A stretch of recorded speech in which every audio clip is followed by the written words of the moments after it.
Saya ngelihat dia tuh lagi disiksa di situ, ngejeritnya tuh kalau orang disiksa kubur itu yang Mang Agus, sedendam-dendamnya kita sama orang, semarah-marahnya kita sama orang, tapi kalau kita udah ngeliat orang disiksa, itu semuanya hilang Mang Agus. Rasa dendam tuh. Rasa dendamnya hilang, sedihnya hilang, marahnya hilang, senengnya hilang, semuanya hilang. Yang ada apa? Kita pengen nolongin. Kita kasihan. Pasti pengen nolongin. Mau itu dia orang kafir, mau itu dia muslim, pasti pengen nolongin. Nah saya ngeliat beliau tuh, kamu perutnya tuh gendut Mang Agus. Perutnya gendut tuh, apa yang saya paling lihat itu ada batu tuh nimpa, gitu Mang Agus. Kayak ditimpukan apa ditindihin? Bukan ditindihin tapi batunya gede Mang Agus. Ditimpa begitu, bukan ditimpa pakai tangan tapi tahu ada yang jatuh gitu Mang Agus. Perutnya pas ke arah perutnya. Iya pas ke arah perut, gitu ya. Enggak kebayang. Pecahnya kan udah saya tapi nembus gitu Mang Agus. Nembus aja. Cuma saya ngeliat itu sampai begini tuh begitu Mang Agus. Iya.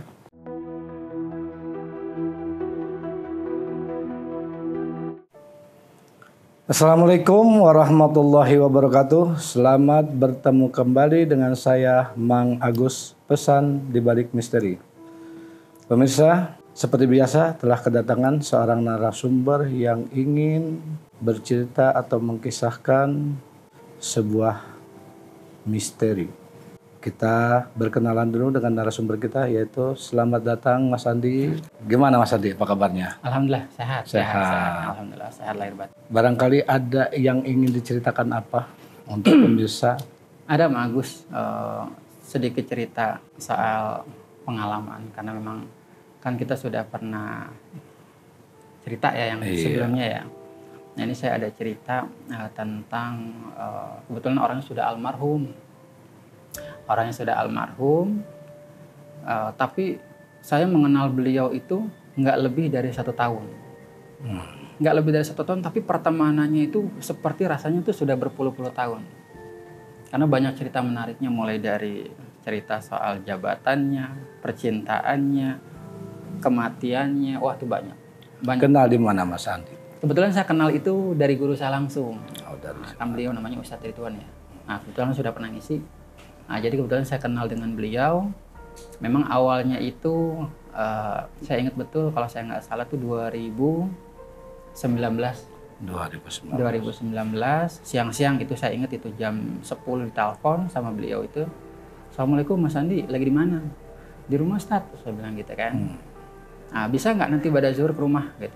Saya pikir ke rumah Ustadz. Ternyata ke rumah ya anggaplah yang minta tolong ke Ustadz lah gitu ya, karena katanya ini ada kenalan mau minta tolong katanya. Di Sherlock alamatnya, pada zuhur saya datang ke sana, masih seputaran Bekasi juga. Nah singkat kata itu saya sampai ke rumahnya, ternyata saya lihat penampilan beliau itu keadaannya memang perutnya buncit ya, tapi mungkin bukan buncit itu gede ya, hampir kayak balon tapi diisi 3 balon gitu, diisi 3 balon besar sekali. Besar. Beliau sakit. Jadi sakitnya beliau itu saya kurang paham apa nama penyakitnya, tapi memang kalau berdasarkan diagnosanya medisnya tuh awalnya tuh beliau tuh sering minum minuman yang berkarbonasi lah ya. Jadi ada sodanya. Ada sodanya. Jadi sering minum soda gitu ya. Soda campur susu juga, kadang-kadang minumnya kurang, hajar minum itu kalau kata dokter. Kebetulan beliau juga sudah pernah menunaikan rukun haji yang kelima, rukun Islam yang kelima ya, naik haji lah ya. Kemudian juga beliau punya perusahaan ekspedisi, tapi semuanya habis. Rumah tangganya bisa dibilang sebetulnya kalau istrinya beranggapan rumah tangganya sudah selesai, tapi beliau masih tinggal bareng dengan istrinya. Perusahaannya juga bangkrut, badannya juga sakit, gitu kan, ekonominya juga hancur. Habisnya apa karena buat berobat? Iya, habisnya buat berobat. Jadi kalau sebetulnya beliau ini kalau saya lihat ini orang baik ya. Cuman kesini saya baru paham beliau tuh memang ada semacam beberapa mungkin ya kesalahan-kesalahan. Yang paling kentara betul di saya itu beliau itu ya suka zolim ke karyawan, zolim ke istri, zolim ke orang tua. Terus sifat sombongnya itu yang ampun-ampunan deh. Karena memang kalau ngomong itu memang ngebosin. Jadi kalau ngomong tuh benar-benar terus emosi banget, memang emosi. Bahkan terakhir itu beliau tinggal di rumah, saya pikir itu rumah beliau, ternyata itu sebetulnya rumah daripada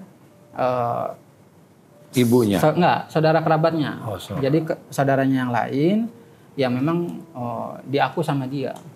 Karena memang orangnya agak apa ya, agak emosional orangnya tuh. Iya. Nah jadi ceritanya tuh begini Mas Agus. Singkat kata saya datang ke sana, ngobrol.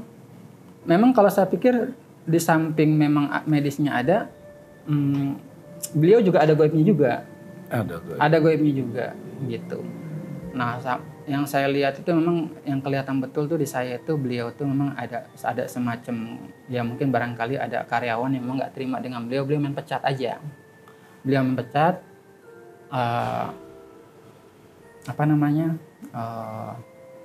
jadi nggak terima, kemudian dibikinlah beliau sempat kalau nggak salah itu sampai nggak bisa tidur. Jadi badannya tuh panas aja. Dibawa ke dokter bilang nggak apa-apa. Karena saya nganterin bolak-balik kontrol ke rumah sakit di alun-alun Bekasi sampai divonis COVID-nya gitu kan. Nah itu sampai saya sendiri juga suka bingung sendiri gitu. Karena kalau dilihat-lihat kan, ya Allah ini goibnya kan udah diselesaikan masalahnya gitu kan. Tapi yang paling sulit itu memang kalau kita berlaku zalim ke orang lain, ke keluarga, bahkan ke orang tua sendiri, itu betul-betul minta ampun ke Allahnya sungguh-sungguh dan itu butuh waktu. Taubatan nasuhannya tuh nggak cuma sekedar di lisan kemudian selesai urusan, enggak. Karena yang pertama orang tuanya sudah meninggal. Orang tuanya sudah meninggal, sudah almarhum dua-duanya. Hubungan dengan family kebetulan hubungan dengan kakak beradik 4 bersaudara itu bubar semua. Pokoknya kacau lah. Dan kebetulan beliau nikah sudah bertahun-tahun tapi belum punya keturunan. Nah jadi kalau saya bilang lengkap lah. Jadi saya waktu datang ke sana tuh digambarkan tuh harapan kita tuh beliau sehat, beliau memiliki keturunan, ekonominya bisa kembali bangkit. Kemudian apalagi hubungan dengan saudara-saudara tuh kalau bisa diakurkan kembali. Karena saya ingat saudaranya itu kenapa juga sempat juga kurang akur ya. Dan ini juga menjadi introspeksi buat kita semua. Hubungan kakak beradik itu pentingnya untuk akur gitu ya. Saya pernah waktu dia masuk ke rumah sakit, saya ditelepon itu jam 10 malam kalau nggak salah. Jam 10 malam. Saya telepon, tadinya kan dia nggak mau dihubungi saudaranya, maunya manggil saya terus. Itu beliau itu almarhum tuh sehari nelfon saya tuh mungkin bisa sekitar 20-30 kali. Bayangkan itu, 20-30 kali sehari. Padahal saudaranya banyak. Saudaranya deket, saudaranya rumahnya deket-deket, sebetulnya cuma beda gang aja. Nah, cuman karena permasalahan waris, terus kemudian kalau dia tuh kalau marah, lihat lo, ntar gua cari dukun, gua dukunin lo sampai mati lo, katanya gitu. Ngancem ke adeknya, ngancem ke kakaknya perempuan kebetulan, adeknya tuh laki-laki. Nah itu terus menerus berkembang, jadi rumit lah hubungannya itu. Sampai kita itu di pengajian itu kita saking pengen bantu beliau supaya sehat gitu ya. Itu kita ngaji sampai 40 yasin, 40 balik yasin itu. Ya tapi begitu, kok nggak kelar-kelar gitu, nggak sembuh-sembuh. Datang ke dokter juga begitu, karena beliau tuh perutnya gendut. Beliau tuh dibikin keran Mas Agus, bolongan, dibikin bolongan, terus kayak ada keran.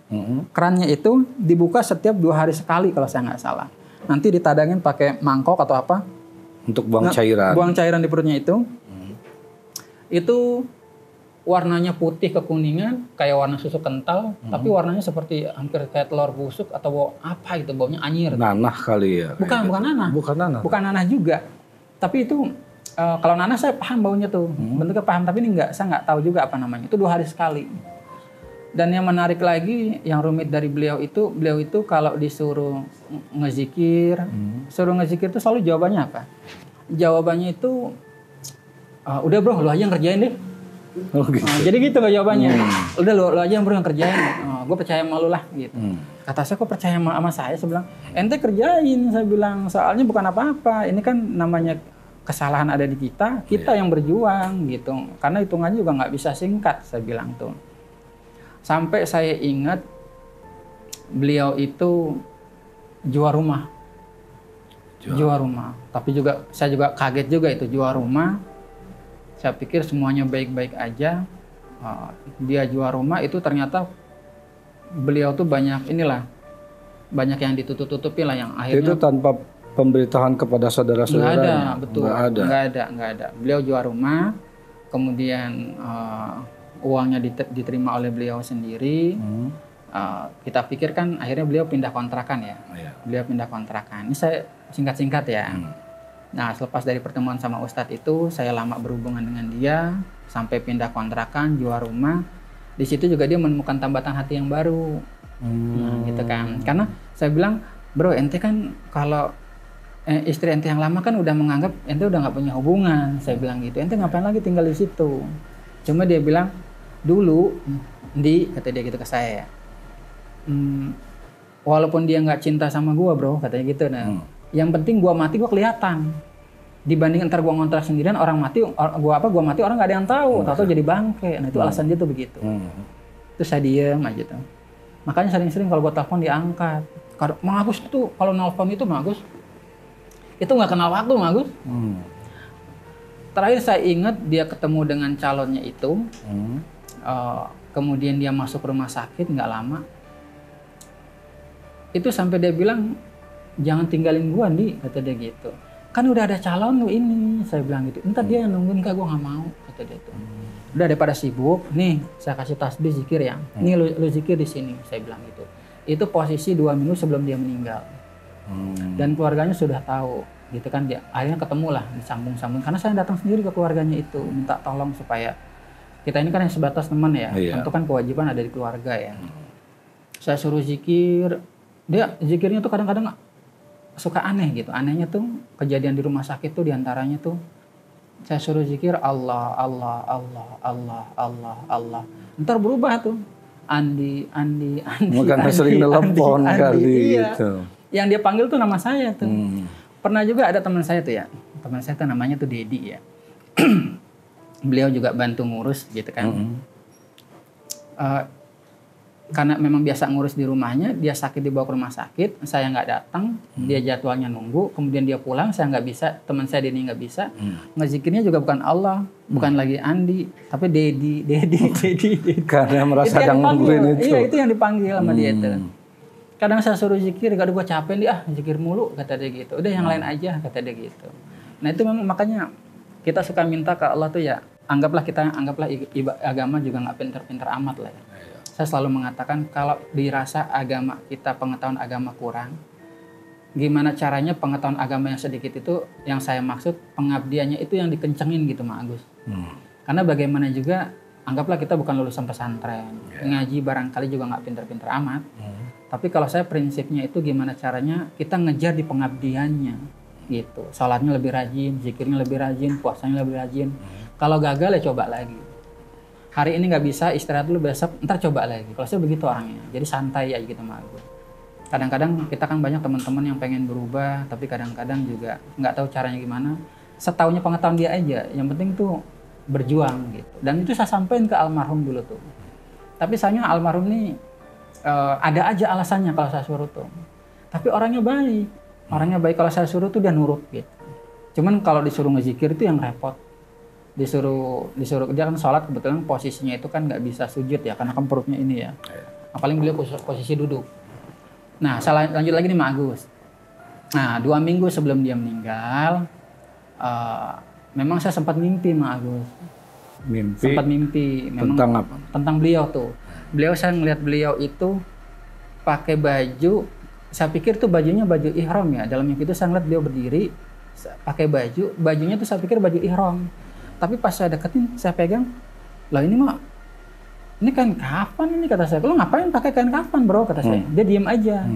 Kalau pakai kain kafan, kata saya tuh. Gak tuker saya bilang gitu. Cuma dia diem aja. Habis itu saya bangun, tapi saya nggak cerita. Karena feeling saya sih juga kayaknya dipanggil nih gitu kan. Sampai ya beliau itu pas mau meninggalnya itu saya ingat betul 2 hari di rumah sakit di alun-alun Bekasi. Saya datang, beliau meninggal tuh saya ingat betul. Sore jam 5-an kurang lebih. Itu posisi beliau itu saya berdua sama calonnya itu ya. Calon istrinya itu yang baru itu saya posisi lagi nelfon. Karena saya udah curiga kayaknya mau diambil. Saya telepon sana sini, tapi abis itu tuh saya ditarik nih saya. Telepon kerabat. telepon kerabat, maksudnya mau saya suruh datang. Tapi ditarik-tarik ini saya itu pas lagi telepon, lihat itu lihat, katanya. Kenapa? Itu lihat, katanya gitu. Itu Pak Haji lihat ya. Tahu posisi dia mulutnya udah kebuka aja, kebuka nganga aja, nggak ngomong lagi. Kata astagfirullahaladzim, kata saya gitu. Saya panggil Pak Haji kan saya manggilnya kadang bro, kadang Pak Haji, kadang itu ya bro, kata saya gitu. Pak Haji, sampai saya bolak-balik panggil itu nggak ini, wah kayaknya udah meninggal nih, kata saya ini, dalam hati ini. Nangis lah tuh calonnya itu kan. Saya panggil lah dokter, kemudian dicek lah segala macam lah, nadinya apanya segala macam, saya tuh udah meninggal. Nah dalam proses meninggalnya itu dibawalah tentunya kan ke rumah ya, ke rumah keluarganya, familinya. Nah selepas kita melayat di situ malamnya tuh saya mimpi, Mang Agus. Saya mimpi melihat beliau itu teriak-teriak itu. Dalam mimpi? Iya, itu posisi betul-betul tuh geseng, memang geseng. Rambutnya memang agak botak, tapi masih ada rambut sedikit ya, bukan botak polos ya. Dia teriak-teriak manggil saya itu. Ampun, kata dia gitu. Andi, kata dia gitu. Terus saya diem. Saya mau nolongin, cuman dia lari-lari gitu, Mang Agus. Dia lari, tapi saya samperin dia, nembus ke badan saya tuh. Gitu, Andi, gitu. Kalimat, makanya saya sempat curiga. Kalimat yang paling saya dengar kalau dia lagi ngigo, dia selalu ngomong gini. Sambil ngigo tuh dia ngomong gini. Maafin Dede, Ma, katanya gitu. Maafin Dede, Ma, Dede minta ampun, Ma, gitu. Waktu semasa sakit. Ini lagi kadang-kadang kan dia posisi panasnya kan tinggi, Mang Agus. Nah itu suka ngigo macam-macam dia. Gitu. Dalam mimpi itu kata saya nih, kenapa gitu. Saya mimpi kalau nggak salah tuh 2 malam berturut-turut. Pertama dia tuh lari tapi dikejar ular gitu, Mang Agus. Ular itu gede banget itu. Gini-gini jalan terus langsung nyaplok gitu, gede banget. Saya diam aja nggak bisa ngapa-ngapain.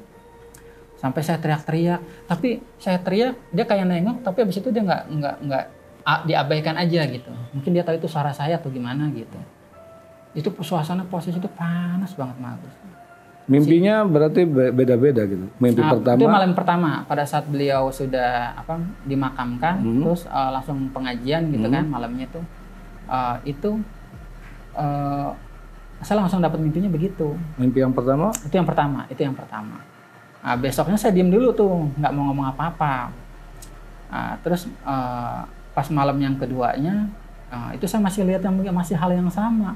Cuman yang kelihatan di saya itu dia itu naik kayak kan kalau ini orang kan mohon maaf ya, ini kuburan misalnya gitu ya. Katakan di sini ya. Itu dia bangun kayak mau lari gitu, Mang Agus. Lari bangkit gitu ya. Dia tiduran, dia bangkit mau lari, tapi pas dia mau lari itu langsung dicawok gitu, Mang Agus. Dibalikin lagi ke dalam. Terus langsung ada bus api begitu. Kata saya, kenapa ini, kata saya itu ya. Karena yang begini-gini kan saya mesti harus banyak nanya kan, gitu kan. Selepas itu akhirnya saya diem. Saya ngobrol lah sama Ustadz, tapi kelihatannya Ustadz juga punya feeling yang sama kalau keadaan beliau di sana nggak baik-baik aja. Nah ini juga sekaligus pelajaran lah. Akhirnya setelah ngobrol dengan beliau, dengan Ustadz maksud saya, Ustadz bilang ya sudah nanti kita kumpul, nanti Mas Andi bareng situ ngaji, nanti sambil dilihat aja kira-kira gimana nih hasil doa kita, mudah-mudahan Allah terima, gitu ya. Maaf saya potong Mas Andi. Tadi kan sebelumnya Mas Andi menceritakan bahwa penyakit medisnya ada, terus penyakit gaibnya kira-kira apa tuh? Ada. Kalau yang saya lihat dia ini, Mang Agus, kok kayak banaspati, Mang Agus. Banaspati? Iya, karena kepanasan terus. Di badannya? Di badannya kepanasan terus, sampai dia bilang, gue mandi ya, kata dia gitu. Saya ingat banget, gue mandi. Panas, kata dia tuh. Kok mandi? Wah mandi panas nih, kata saya tuh. Gaibnya udah nggak ada, gimana?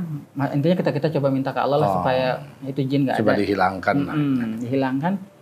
Oh berarti memang benar, memang kiriman itu tuh. Karena posisi dia itu dibilang kurus banget sih enggak, tapi kelihatan banget kayak gentong. Tahu tongseng nggak sih? Ya, yang jualan makan tongseng itu kan bulat begitu ya, itu benar-benar bulat. Itu kan Ustadz juga ngomong memang coba pakai bambu bambu muda ya kalau saya nggak salah. Itu ditumbuk, diperas, diminum. Memang ada kurangnya, tapi habis itu ada lagi. Saya sambung dulu ya, yang tadi ya. Nah, selepas itu saya ingat betul, 7 hari kita ngaji, kita sama-sama ngaji sama teman-teman buat beliau gitu ya. Namanya, kalau kami ini dan saya pribadi sangat yakin dan masih percaya sama yang namanya doa.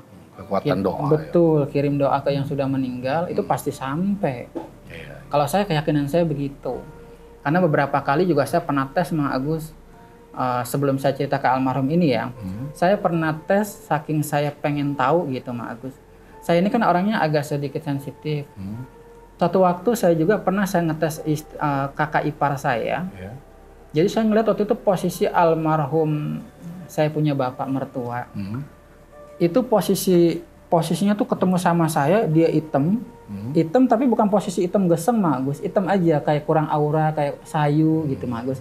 Pakai celana ini sobek hitam. Bajunya juga hitam-hitam. Rombeng-rombeng gitu. Tapi alhamdulillahnya posisi kulit, tangan masih ini, cuman agak hitam aja sedikit, kayak agak pucol gitu. Dia ngomong, dalam mimpi itu dia ngomong ke saya, dia datang ke saya ngomong, "Assalamualaikum," kata saya. Dia diem aja. "Kok Bapak begini di sini?" kata saya gitu. Tapi saya tahu Mang Agus, kalau saya tahu di situ dia posisinya sudah meninggal, dan di alam kubur saya tahu. "Bapak, kok Bapak posisi, kok keadaannya begini?" kata dia gitu. "Iya, Bapak nggak dikirim-kirimin," kata dia gitu. "Nggak dikirimin doa," kata saya gitu. "Iya," kata dia gitu. Kan saya sebagai menantu juga ngerasa ada salah gitu ya. Tapi ini bedanya Mang Agus. Doa dari darah dagingnya sendiri. Artinya kan saya anak menantu. Kalau kakak ipar saya kan berarti ada anak kandungnya gitu ya. Itu posisi doanya hampir agak berbeda. Gitu. Nah, jadi saya ngomong ke istri saya itu pas bangun, "Ya udah Pak, nanti saya balik lagi." Tuh, tapi saya ngomong saya balik lagi loh. Bisa kayak yang tahu gitu. Saya bangun, saya ngomong ke istri saya, "Kamu tuh," kata saya gitu. Saya langsung aja ujuk-ujuk ngomong tuh ke istri saya, "Kamu tuh nggak pernah doain orang tua." "Doain kok," kata dia gitu. "Kamu doain siapa?" Dia doain ibunya. "Bapak nggak pernah kamu doain ya?" Saya bilang gitu. "Sedekah aja nggak pernah kamu," kata saya gitu. Dia diem aja. "Tuh, Bapak kangen sama si ini," saya bilang gitu. Anggaplah si A gitu kan, kakak ipar saya tuh, ke istri saya ngomong. "Telepon itunya. Telepon sama Agus sore-sore. Maaf, nelpon ba'da maghrib, nelpon ke kakak ipar saya. Dia ngomong lah, "Bang, ini si Bang Andi nelpon ngasih tahu ke saya, katanya Abang nggak pernah doain Bapak." "Doain kok, sedekahin kok," katanya gitu. Terus saya bilang kalau sedekah langsung khususon aja, langsung ke orangnya, jangan sedekah asal sedekah gitu. Makanya harus diniatin. Spesifik. Bahasa gampangnya spesifik lah gitu. Jadi kalau bisa di lisan dan di hati itu kita sedekah tuh jelas apa tujuannya gitu kan, siapa orangnya. Akhirnya selepas itu saya diem gitu Mang Agus. Alasan saya memang waktu itu saya ngomong saya mimpi. Pas besoknya saya ingat posisi waktu itu ba'da zuhur, saya tidur lagi tuh Mang Agus. Nah, ini bedanya orang-orang pengamal zikir tuh begitu, dia sensitif pas itu ya. Saya ngelihat lagi Bapak, tapi posisi Bapak tuh yang paling lucu tuh gini Mang Agus. Saya ngelihat posisi beliau pakai kacamata hitam. Posisinya tahu saya duduk di pinggir pantai Mang Agus, lagi begini Mang Agus. Gitu. Lagi begini, "Lah kok saya di sini?" kata saya gitu kan. Ini mimpi ya? Mimpi pas habis sholat duhur. Iya, saya ketiduran. Saya pegang pakai lagi begini, tahu kok pasir kata saya itu. Nah, tahu saya ingat Bapak mertua saya dari jauh pakai kacamata, pakai baju safari yang biasa di pantai itu lah ya. Pakai celana pendek. Sampai senyum ke saya tuh. "Loh, kok Bapak udah beda?" saya bilang gitu. "Bapak udah senang," saya bilang gitu. "Iya, makasih ya," kata dia gitu. Dia ngomong gitu aja. "Iya, makasih ya," kata dia gitu. "Oh iya, nggak apa-apa. Kalau Bapak senang, alhamdulillah," kata saya gitu. Habis itu udah aja, saya kebangun, habis itu nggak lama sholat asar. Nah, saya tunggu tuh jam 5, saya panggil istri saya, "Sini," kata saya gitu. "Sini Kak," kata saya gitu. Nama istri saya kan Ika. Saya panggil, "Sini Kak," kata saya tuh. "Abang kamu pasti udah sedekah," saya bilang gitu. "Ah, so tahu," kata dia gitu. Saya nggak macem-macem, ngapain saya bilang saya ngomong yang aneh-aneh. "Telepon yuk," tapi kamu telepon dekat saya. Ditelepon. "Assalamualaikum, Abang di mana?" "Saya lagi di jalan," kata abang istri saya itu. "Udah sedekah ya Bang ya?" "Udah, tadi pas ba'da asar," katanya gitu.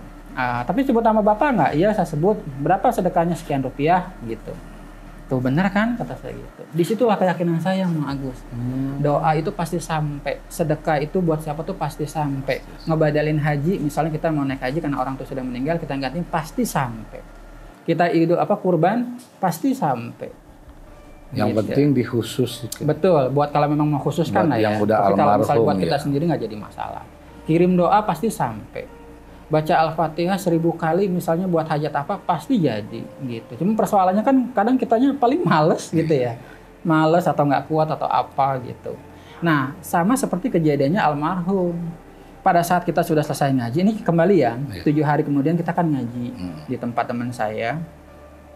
Kita ngaji bacaan Al-Fatihah, tapi mohon diingat ya, tidak setiap doa itu bisa langsung Allah kabul, tergantung orangnya, tergantung hati dan perbuatannya.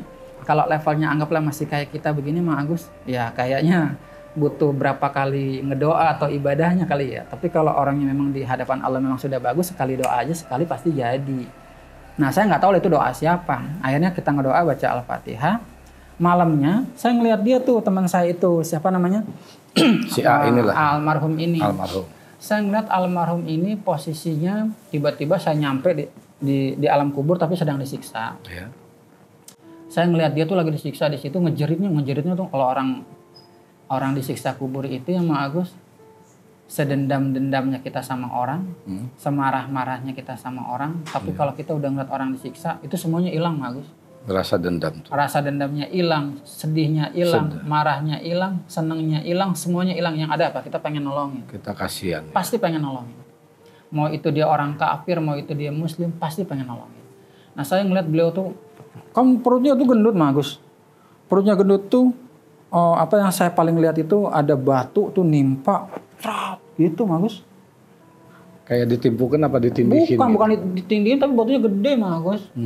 Ditimpa begitu, bukan ditimpa pakai tangan tapi tahu ada yang jatuh gitu Agus. Perutnya pas ke arah perut. Iya, pas ke arah perut. Cerat gitu ya.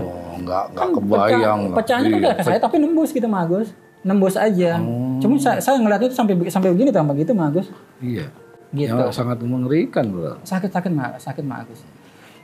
Tapi alhamdulillahnya yang saya catat waktu itu, makanya saya selalu mengajarkan ke teman-teman, ayo teman-teman, maksud saya itu jangan lupa zikir kolbunya, panggil Allah dalam hati terus panggil Allah terus dalam setiap keadaan apapun panggil Allahnya dalam hati. Iya. Karena bisa jadi itu jadi salah satu penolong gitu kan buat kita bisa Allah selamatin bukan cuma di dunia tapi di akhirat juga. Gitu Mang Agus. Nah, untuk karena itu kebetulan beliau ini sudah belajar ngaji di kita, pengamal zikir juga walaupun terbata-bata, istilahnya gitu nggak lancar, tapi itu alhamdulillah gitu maksudnya. Di situ saya ngeliat beliau lagi disiksa, terus kemudian tiba-tiba ada kayak sinar gitu Mang Agus, yang saya lihat tuh kayak sinar gitu Mang Agus, tapi sinarnya tuh gede, dan tapi saya tahu itu doa. Tapi diikutin sama doa-doa kecil gitu Mang Agus, ngikutin gitu. Ini kan sekali lagi buat teman-teman, ini pandangan di saya. Nah, jadi kan doanya itu yang saya lihat itu kan dalam bentuk cahaya ya, Mang Agus. Jadi cahayanya itu ada satu cahaya besar diikuti sama cahaya-cahaya kecil. Nah, kan yang saya lihat itu Mang Agus, antara alam kita sama alam, anggaplah alam kubur gitu ya. Sebetulnya tuh ada batas, tapi batasnya tuh kayak bening gitu Mang Agus. Tapi beningnya tuh bening sekali. Tapi dia nggak bisa, dia tuh tembus gitu. Saya pernah lah Mang Agus ngelihat doa tuh, ada orang yang berdoa. Jadi doanya tuh, yang saya lihat tuh bentuknya tuh kayak cahaya seperti cahaya awan gitu ya. Dia dikirim doa, dia masuk ke satu dinding. Ada yang doanya tiba-tiba mulus gitu Mang Agus, sers gitu. Tapi ada yang dia doanya, tek jatuh gitu Mang Agus, nggak masuk ke dalam sini. Ada yang doanya dia begini, krek, plek jatuh. Ada lagi yang dia doa, dikirimin doa, tek, masuk Mang Agus, plek jatuhnya di sini gitu Mang Agus. Ada lagi yang dia doa, teng, baru dia jalan, gitu. Nah, kebetulan almarhum tuh waktu kita ngajiin itu Mang Agus, dia tuh doa, nah kita tuh kirim doa. Nah, tadi doanya seperti itu, ada yang gede, ada yang bentuk itu gede gitu kayak awan tapi gede gitu, bercahaya gitu lah Mang Agus, sama doa-doa yang kecil. Dia masuk ke dalam alam kubur itu. Kemudian tapi dia masuk ke jasadnya itu, kalau saya lihat bukan jasad mungkin ya, ruhnya kali ya, karena sudah di alam sana. Masuk tapi kok saya lihat nggak berpengaruh apa-apa. Entah saya salah ngelihat atau bagaimana. Nah kemudian tiba-tiba pada saat cahaya itu sudah masuk, tahu-tahu dari arah depan dia itu, itu tiba-tiba kok secara otomatis ngebuka gitu Mas Agus, kayak ada pintu alam lain lah gitu. Saya ngeliat ibu-ibu sedang duduk dia di bangku, dia pakai kerudung, tapi kerudungnya tuh bukan kerudung ketat gitu ya, bukan, kerudung biasa aja, kerudung yang longgar gitu. Tapi ada hiasan-hiasan emasnya. Kalau saya nggak salah warnanya tuh putih, agak ada merah-merahnya. Nah itu dia duduk di singgasana kayak kerajaan gitu. Tapi si ibu itu dengan keadaan yang umurnya sekitar 55-an ke atas lah gitu. Dia tiba-tiba bangkunya tuh kayak maju sendiri gitu Mas Agus. Jadi dari arah depan ke sini. Nah ini anaknya di sini. Gitu. Nah, sebelumnya tuh dia posisinya ada di sini. Kemudian dia diseret. Nah, di depan si ibu perempuan ini. Belakangan saya baru tahu kalau ini adalah ibunya. Belakangan saya baru tahu kalau itu ibunya. Dia sambil begini, Mas Agus. Sambil nunduk gitu ya. Jadi dengkulnya tuh berdiri dengan dengkul lah ya di tanah itu. Itu tanah, Mas Agus. Tanah tapi tanah itu merah gitu, Mas Agus. Merah. Entah dia ngobrol apa, ini almarhum, ini ibunya. Nah, saya posisi di sini Mas Agus agak jauh. Nah, dia ngobrol, saya perhatiin gitu Mas Agus. Tapi nggak kedengeran dia ngomong apa. Nah, saya tungguin beberapa menit, si ibu itu selesai, kemudian langsung mundur dia ke belakang. Blep aja hilang. Tinggal teman saya ini. Teman saya yang tadi ngadep sini dibawa ke sini, dibelokin. Tiba-tiba di situ kayak ada pintu terbentuk kayak khusus gitu terbentuk, tiba-tiba terbentuk. Dari jauh saya lihat loh, kok itu ada air terjun di situ, kata saya gitu kan. Nah, dia jalan, saya ikutin tuh. Di sini dia posisinya masih ada kulitnya, masih ada dagingnya, saya lihat gitu ya, utuh manusia.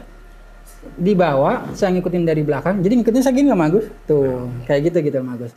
Nah, tiba-tiba pas dia ngelewatin pintu itu yang kotak itu, dia berubah jadi geseng gitu Mas Agus. Jadi hitam. Jadi hitam. Jadi ini sisa bukan kulit lagi tapi udah tulang tapi kebakar. Tulang-tulang udah nggak jelas gitu lah, kecil-kecil gitu lah tangan dia gitu. Kata saya loh, kok bisa begitu kata saya gitu. Padahal posisi di alam itunya tuh dia utuh kayak begini. Tapi pas keluar dari pintu itu langsung berubah. Lalu kemudian dilempar lah ke air terjun itu. Jadi itu air terjun gitu Mas Agus ya. Ini ada kubangan airnya, tempat jatuhnya air. Dia dilempar ke situ. Dilempar ke situ. Kata saya, kok dilempar kata saya gitu ya. Saya diem aja, saya liatin. Nah tiba-tiba yang tadinya air itu dia dilempar ke sana, kan mencari gitu airnya ya. Kemudian airnya tenang. Beberapa saat kemudian langsung ada orang muncul dari dalam itu gitu, kayak iklan gitu lah modelnya. Ceburin itu orang. Dia muncul ke atas. Tapi saya ingat banget itu dia tuh, saya bilangnya jangkung, tinggi. Tiba-tiba kok jadi tinggi. Kemudian kulitnya putih, hidungnya mancung, badannya jadi bagus lah gitu. Dan lehernya tuh panjang, Mas. Bukan panjang kayak jerapah, bukan. Tapi proporsional aja. Dia jalan, pas saya jalan, dia tuh sambil senyum. Karena saya tahu, dia tuh ciri khasnya tuh almarhum ini senang senyum gitu, Mas. Orangnya suka senyum, cengenges gitu ya. Saya tahu itu mukanya bukan muka dia, tapi saya tahu itu dia. Karena di hati tuh suka ada yang ngomong, tuh teman kamu. Tuh ini dia begini, itu ini dikasih tahu gitu Mas Agus. Dia jalan gitu Mas Agus, kan dia jalan ya. Saya ngikutin. Dia pas jalan saya pikir dia nggak ngelihat saya. Ternyata dia nengok lah ke samping. Sambil senyum ke saya. Loh, dia ngelihat kata saya gitu kan.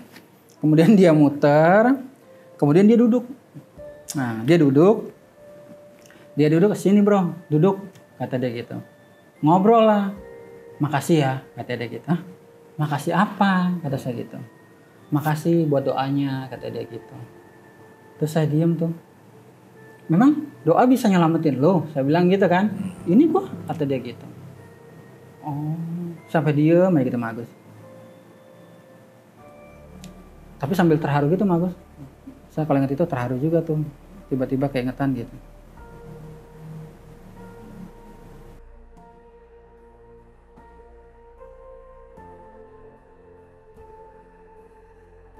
Apa bisa sampai terharu tuh ya, pertemanan saya dengan beliau tuh nggak lebih dari 1 tahun Mas Agus. Kayaknya Allah tuh seperti mendekatkan saya ke dia tuh untuk banyak mengambil pelajaran gitu.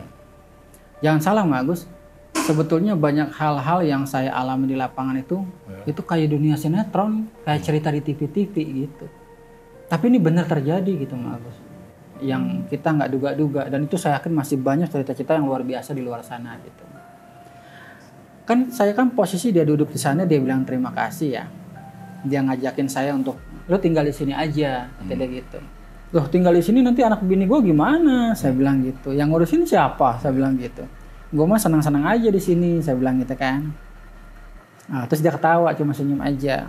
Ini banyak nih, kata dia gitu. Jadi banyak perempuan-perempuan gitu Mak Agus di situ tuh. Nah, cuman dalam hati saya, memang nih anak kan waktu masih, ini orang dari masih hidupnya kan matanya ya suka seneng lah sama perempuan gitu lah ya. Nah di situ ternyata begitu. Nah itulah makanya saya juga kadang-kadang berpesan ke teman-teman, apa yang saya alami ini walaupun berangkat dari mimpi itu saya konsultasikan Mak Agus. Kadang-kadang ada nggak ya ayatnya ya di Al-Quran? Saya suka tanya tuh Ke Ustadz. Ke Ustadz, betul, saya tanya. Nah insya Allah mudah-mudahan akurasinya lumayan tinggi lah. Artinya saya tidak mengada-ngada. Dan saya menghimbau jangan pernah putus-putus buat berdoa. Yakin sama doa. Seburuk apapun keadaan kita terus aja berdoa. Gitu. Karena doa yang tidak dikabul pun nanti akan menjadi bekal kita di sana juga sebetulnya. Apalagi saya sering melihat kadang-kadang kan itu ya ada beberapa pendapat doa itu nggak sampai misalnya gitu kan, doa gitu. tuh tertolak gitu. Enggak. Buat saya ceramah-ceramah begitu tuh ceramah-ceramah yang justru malah membuat kita kurang semangat, patah arang, putus asa. Betul. Kalau saya enggak. Saya menghimbau teman-teman buat mau itu pendosa kayak mau itu orangnya alim segala macam, terus ngedawamin doa. Yang kedua itu dawamin betul itu yang namanya zikir kolbu. Allah, Allah, Allah, Allah, Allah. Jangan putus-putus Mak Agus. Dimanapun keadaannya. Karena kan saya paling seneng kalau orang zikir kolbu itu kan di hati. Dalam ya. hati. Tapi kalau dia lebih bagus lagi di lisannya Allah, di kolbunya juga Allah. Karena ada juga loh Mak Agus. Saya mengajarkan zikir kolbu itu Allah, Allah tuh nggak ada katanya zikir Allah tuh nggak ada. Gitu. Nah, oh kita manggil nama Allah, nama Tuhan kita kok nggak ada. Gitu. Katanya harus disambung, terserah. Saya mah tetap yakin Allah, Allah, Allah. Boleh mau panggil subhanallah nggak jadi masalah, alhamdulillah nggak jadi masalah, Allahu Akbar nggak jadi masalah. Cuman namanya saya mengajarkan zikir kolbu, ini pendidikan yang datang ke saya dan itu yang saya alamin. Yang penting ada gurunya. Betul, yang penting ada gurunya. Ada pembimbing lah. Ada pembimbingnya. Jadi makanya nanti teman-teman kalau ada mengamalkan ini, ada cerita apa-apa, nanti share-share ke saya. Nah, jangan sampai nanti tiba-tiba mungkin salah ini. Siapa tahu Allah kasih kelebihan atau apa. Ngomong dulu, takutnya kan namanya kita zikir kan ada aja gangguannya gitu. Terus kemudian yang selanjutnya buat teman-teman pentingnya akhlak adab ke orang tua itu nomor 1. Bahkan walaupun orang tua sudah meninggal sekalipun pintu maaf masih ada. Nah itu pelajarannya Mak Agus. Pintu maaf tuh masih ada gitu. Caranya gimana? Ya nggak mungkin dong kita datang ke alam sana kan istilahnya kan. Yang penting kirim doanya. Minta ke Allah tobat penyesalannya kan begitu. Apalagi orang tua kita masih hidup. Teman-teman harus ingat selama dalam perjalanan saya bertemu dengan banyak pengalaman orang gitu. Saya mendampingi orang. Salah satu dosa yang nggak menunggu di alam sana itu kontan langsung dibayar ke kita. Itu salah satunya durhaka sama orang tua. Itu udah pasti tuh Mak Agus. Maka jangan coba-cobalah. Mudah-mudahan yang dengar-dengar nih barangkali yang masih bandel-bandel juga ke orang tua biar sadar. Makanya benar ya orang tua meridoi maka Allah meridoi juga. Iya. Apa sih istilahnya ada ya? Allah ada di dalam keridhaan orang tua, keridhaan orang tua ada insya Allah dalam ridhonya Allah. Gitu. Kemudian yang selanjutnya selain daripada berbakti ke orang tua, perbaikilah silaturahim dengan keluarga, dengan saudara sekandung. Jangan menzalimi orang baik. Misalnya orang itu bekerja dengan kita lah, walaupun karyawan biasa, pembantu biasa. Tolonglah. Jangan pernah memandang rendah. Jangan pernah memandang rendah, jangan pernah menzalimi lah paling penting. Karena bagaimana juga hari ini kita di atas, belum tentu nanti selamanya kita di atas, pasti ada jatuhnya. Nah di saat itulah nanti jatuh kita ditolong sama Allah diangkat kembali, gitu ya. Yang selanjutnya lagi dari ini pengalaman saya nih, kebiasaan kita selama dunia, terutama kebiasaan itu kebiasaan baik, maka pada saat menutup usia kebiasaan itulah yang akan menentukan kita su'ul khotimah atau husnul khotimah. Kalau beliau itu kan dulu waktu saya suruh zikir, padahal beliau tuh, mohon maaf kalau saya nggak salah, setengah jam sebelum beliau meninggal, itu saya suruh zikir. Sampai saya pegangin earphone-nya di sini nih. Dia udah nggak kehilangan kesadaran gitu, saya suruh zikir, itu ini dilempar sama dia. Nah makanya teman-teman kembali gitu, maksud saya yuk balik. Tetap kita belajar ngaji, kembali juga kepada akhlak yang baik, iman takwanya dirapihin. Nah, kebiasaan-kebiasaan baik seperti senang sholat, senang zikir, senang puasa, pelan-pelan coba kita bangun gitu Mak Agus. Kalau ada hobi-hobi ya nggak jadi masalah, tapi jangan kebablasan, yang penting ke Allahnya rapi.